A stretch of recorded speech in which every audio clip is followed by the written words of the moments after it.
Love is a complicated feeling. Sometimes we make the wrong decisions in who we decide to love and how we respond to rejection.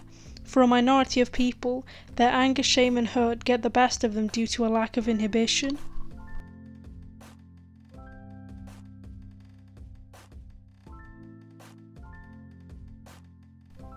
This is an Australian film about a teenage boy who gets kidnapped by a schoolmate after he rejects her invitation to a school dance in favour of his girlfriend.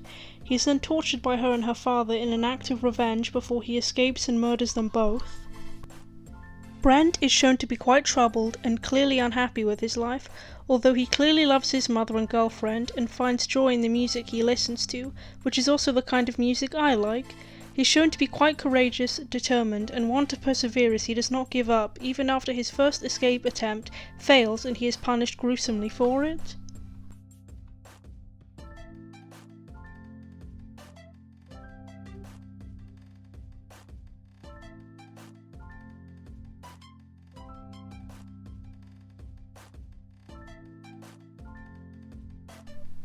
This isn't a bad film in my opinion.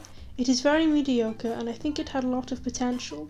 I decided to give it a go after hearing that it was very good, which made it disappointing to watch. I also didn't find it to be very memorable as I didn't care for the characters, meaning I had to look up the characters' names while writing the script for this video.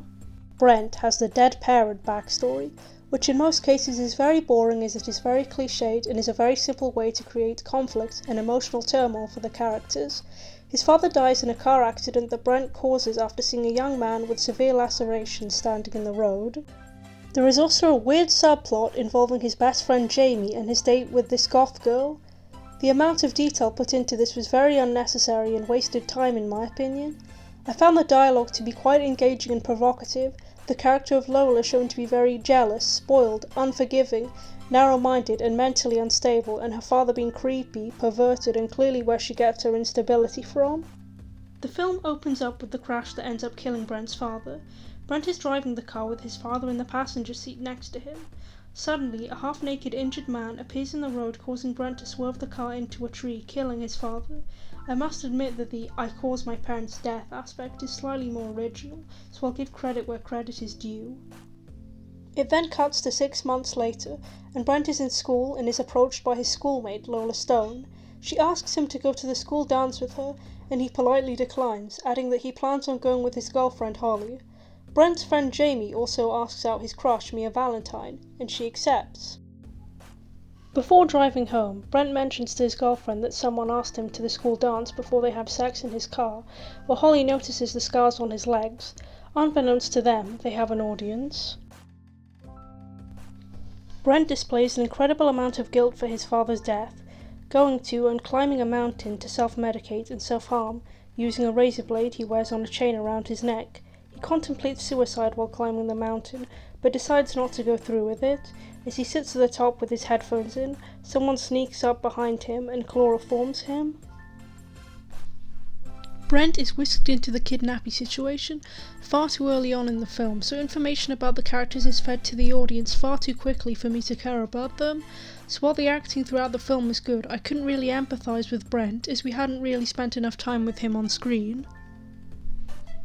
Brent wakes up to find himself in a suit, tied to a chair in front of a table with 3 other people sitting there with him.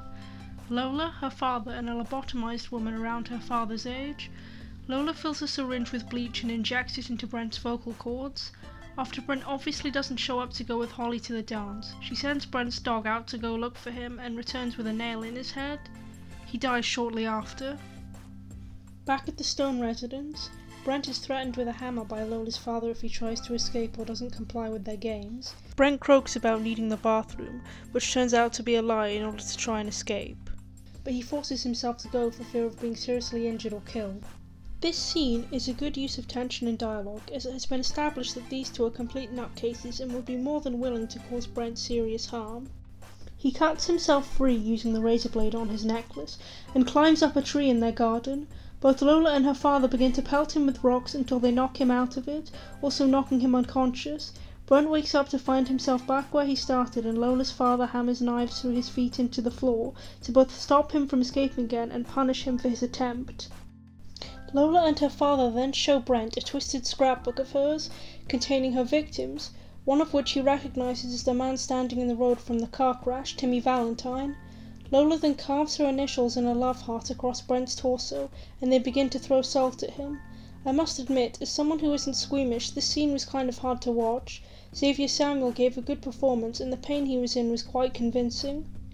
Lola's father crowns her as prom queen, and they begin to dance together. The implications of incest between the two are quite disturbing, which is clearly the intent, so I must applaud the filmmakers for good writing in terms of disgusting an audience. Lola's father then begins to open a trap door, screeching noises echoing from it. I have to admit, a scene that really bothered me was the lobotomy scene. While the audience's catharsis is resolved due to Brent finally breaking free successfully, I find his reaction to his injury pretty unrealistic. I don't think someone should have that amount of strength after having their skull drilled into, whether they are running on adrenaline or not. Before they manage to complete the procedure, Brent breaks free and stabs Lola's father in the neck with one of the knives that was hammered into his feet. He pushes him into the cellar, where it is revealed that Lola's previous starving and lobotomized captives are being kept. They cannibalize Lola's father, much to her cries of anguish, and throws Brent in the cellar with them. She then goes to the bedroom and smothers the lobotomized woman, referred to as Bright Eyes throughout the film, with a pillow, calling her mummy. Unfortunately, I find the apparent twist of Bright Eyes being Lola's mother not to be very shocking, as I assumed she was her mother since she was put on screen. Due to Brent's unusual absence, Holly sends Mia's father, who happens to be a police officer, and he goes to the Stone residence. Lola murders him with a meat cleaver, which was quite predictable. Lola then says she will stab Brent's mother in the neck, as he did to her father, and kill Holly to break his heart as he broke hers, and then leaves.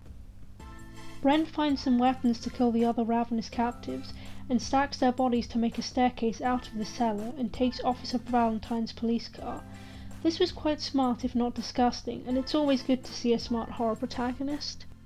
After she attempts to kill Holly, Brent comes speeding down the road and runs Lola over, twice. To conclude, is this a bad film? No, definitely not. Is it a good film? No, definitely not. However, I like the way the film tried to tie multiple characters and plot points together in the story, even if the way they did it was detrimental to the development of the character-audience relationship overall, as there was an attempt. The effects were good, although I may be biased as I love practical effects, so I have no complaints with that aspect of the film. Music seems to be a rather large theme or method of storytelling within the film, with Brent listening to metal and wearing a Metallica shirt, both before and after contemplating suicide, showing he somewhat finds solace and comfort in his music. The same could be said for Lola, who is distinctly obsessed with finding a boyfriend, it being implied that she has been this way from a young age.